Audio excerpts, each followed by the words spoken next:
Hello and welcome. I'm Erik Wachman, part of the WWH Financial Group, and today we're going to be talking about all things tax-free first home savings account, or FHSA for short. So stick with me. You'll get to learn everything you need to know and some strategies that you can look to implement with the FHSA coming soon. Let's get started. All right, so first things first, what is the FHSA? We're going to look at what the account is, how it's used, what the metrics are, who qualifies, so what the eligibility requirements are, what you can invest in, some important considerations, and some tactical strategies that you can use to look to incorporate this plan into your financial plan so you can get into your first home sooner. So without further ado, let's delve right in. Details about the FHSA. First thing you need to know is how much you can contribute. The annual contribution limit for the FHSA is $8,000. Few things, it is not income tested, so everybody gets the $8,000. Essentially, it's like the TFSA. Number two, it's not prorated, so it doesn't depend on when you open the account.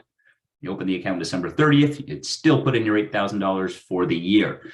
Another thing to note, it is you are able to carry forward that amount. So if you don't use it in any given year, that amount is not lost. You can contribute, say, $16,000 the following year. So a nice little perk. Essentially, if you're familiar with the tax-free savings account, or TFSA, it is very similar to that in that respect. We'll get into how it differs from a TFSA, how it somehow acts like an RSP as we delve through it. So $8,000 you can put in annual basis, not income tested.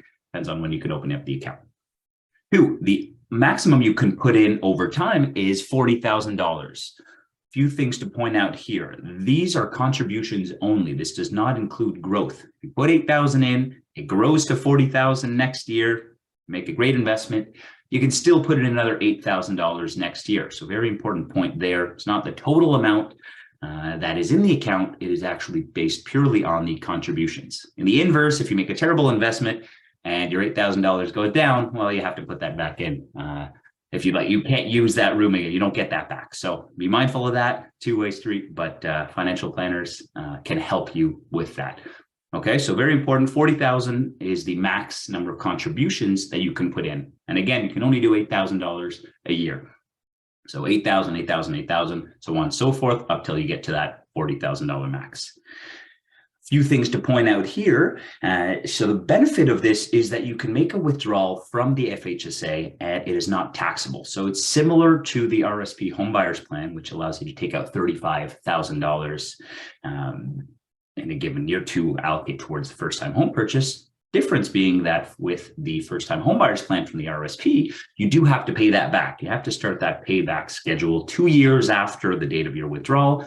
And essentially, it's divided over a 15-year period. You can pay that all back in 1 year if you'd like, but you are essentially, quote unquote, mandated to pay that back over that 15-year period once that starts. Not so for the FHSA. You make a qualifying withdrawal for a first-time home, you don't have to pay it back. So that's great. Essentially, you're borrowing from yourself, saving for yourself, and you don't have to pay yourself back. So a nice little perk there. We'll get to this planning and how this all works in consideration with your other types of accounts a little bit later. But for now, the big thing to know is that you can put up to 40,000 in. Again, that's contribution. So if that grows over time and it's now 60, 70, all that can come out as a first-time home savers withdrawal. You don't have to pay that back, no tax on it. So that's wonderful. If you add that, if you already have savings in your RSP, you can withdraw up to 35,000 from there as well. So it's not a if or, it is actually a combination of both if you do have both available. So nice touch there. Okay, so I will pause there. We'll get to the next, and then we'll jump into some more details. One thing I did want to mention, like the RRSP, anything that you do put into the first-time home savers account can be deducted from your income. So a very nice difference there, and a very nice tax planning tool, and a difference between the FHSA and the TFSA is that, say you put 8,000 in your TFSA, those contributions are made with after-tax dollars, so you can't deduct those from your income. If you made that $8,000 contribution to the first-time home savers account, you would be able to deduct that from your income. So if you're earning a salary, paying taxes throughout the year, and now you make an $8,000 deduction, you'd be able to claim some of those taxes back in the form of a tax refund when you do submit your taxes. So nice little perk there of contributing to the first-time home savers account, and something to be mindful of. So we'll get to strategies on when it makes sense to make an FHSA contribution versus a TFSA versus an RSP, but just wanted to introduce these topics right now. Okay, eligibility, very important. First thing, before you even look to open up an account, make sure that you qualify. You have to be a first-time home buyer, so you couldn't have occupied a home that you owned in the last 4 years. You have to be a resident of Canada and at least 18 years of age. And you have to have entered into an agreement to build or buy a qualifying home. And that's just following the year of the withdrawal. So this doesn't apply to when you're opening up an account. This applies to when you're looking to withdraw the funds. You also must be a primary resident of the home after you buy or build it. Again, this is for the withdrawal to qualify, not to open up the account. And finally, for the location, the qualifying home has to be a home built and located in Canada. So unfortunately, you can't open up a FHSA and then use the proceeds to go buy your dream beach house in Aruba or Turks and Caicos. Unfortunately, it's got to be in Canada, or fortunately, however you look at it. Okay, so make sure you qualify. In terms of what you can invest in, basically anything under the sun. High interest savings, mutual fund stocks, bonds, GICs, ETFs, seg funds, essentially anything. But the question is, what's your time frame and how much other savings do you have? That answer will essentially dictate what your asset allocation should be for this portfolio, and a qualified financial planning advisor can certainly help you with that, unless you're doing it on your own. But a few things to advise. Make sure if you're looking to save for 12 months, you're not taking on some excessive risk by speculating, or if you need the money there, make sure it's being invested in something that will be there for you. So be mindful of your time frame. Too, if you need help with that, reach out to somebody that can help you do so. Few considerations for us in understanding the FHSA. So number one, when you open up the account, you have 15 years to make your first withdrawal. So essentially, once you open up the account, you have 15 years to buy a home in order to make that eligible withdrawal. If you don't, if you decide, you know what, home ownership isn't for me, or you bought a property that's located outside of Canada for whatever reason, not the end of the world. You can actually transfer your funds from the FHSA to an RSP or RIF on a tax-free basis. So nice little perk there. You don't have to lose those funds that are there. So you have some options in the event that you don't purchase a home within 15 years, which is a decent length of time. And that does run until age 71. So be mindful of that if you're later to the game and buying your first home. There is a penalty of 1% per month for over contributions. So if you go over that $8,000, even if it's $1, you'll have to fill out a fund form and go through the paperwork. So make sure you don't over contribute. Work with an expert to make sure that you're within the limits on that end. So that works very similarly to how an RSP would work in the form of excess contributions. So be mindful of that. And then you are eligible to make non-qualifying withdrawals, and that's a fancy word for saying if you want to withdraw, but you want to make a withdrawal that's not for a home purchase, you can. But like an RSP withdrawal, that amount will get added to your income, and you'd have to pay taxes. So not locked in. You have the options, but just know how those withdrawals are treated in that event. So one other thing, and I mentioned this before, you can redeem the entire balance. So if you make contributions and you have growth and that exceeds 40,000, that amount qualifies for a full withdrawal. You don't have to pay it back. There are no taxes owing as long as you qualify for the first time home purchase. So really nice touch there. And essentially, I mean, if you don't open up, if you do open up this account, but you don't end up buying a home within that 15-year period, it does essentially create new RSP room because you can transfer those funds over to an RSP on a tax-free basis. So very nice little perk there. So little downside to opening up this account if you qualify. All right, so let's get to our last little tidbit here on strategies. I mean, this is a great savings tool for young savers, individuals that are just getting started, maybe are starting their first job. This would be one of the first two. I mean, you can open up an FHSA, RSP, or TFSA.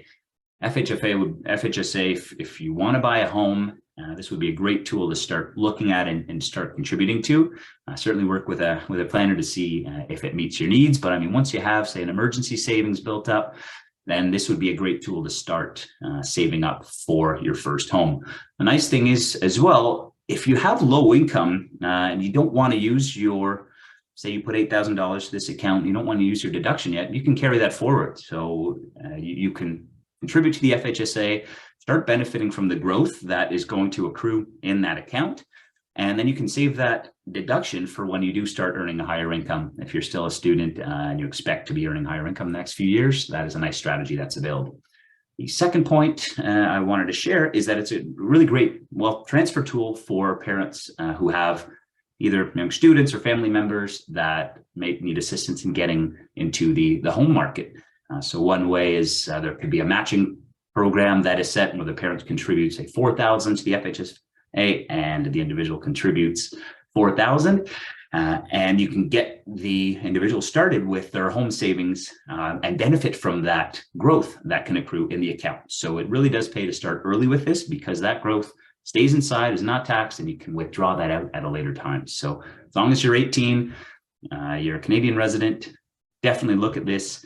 And as well, you can look at grandparents if they want to contribute. Often we have grandparents contributing to their kids' children's RESPs. That's for education, but they might also want to consider helping children contribute to their first-time home savers account. So a few options there, but we do have some nice opportunities available for families that are looking to get the next generation started and also get them learning about investments and money. So it's a nice tool to get individuals started in that path. So with that, I've shared enough for today. So I wanted to share action items if you're interested. So review your eligibility for the FHSA. Make sure that 1, you're eligible. 2, open an FHSA if you are eligible.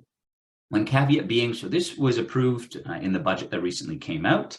That being said, financial institutions haven't yet allowed these accounts to be open, likely sometime May, June. This is 2023. So if you are interested, reach out to myself or your expert of your choice and see when those are available. But those will be coming soon. So better to do your research now, make sure you have a plan, and then you can turn the switch on when you're allowed to do so. And then if you want to talk to a planner about how to incorporate the FHSA into your financial plan, reach out, book a time, have a chat, sketch it out, make sure you understand how it works and if it's right for you.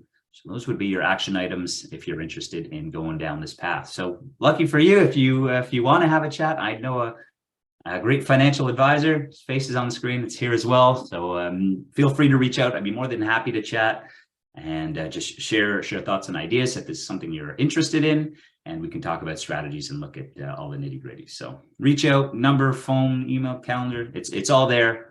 Happy to reach out and connect if there's an opportunity to do so.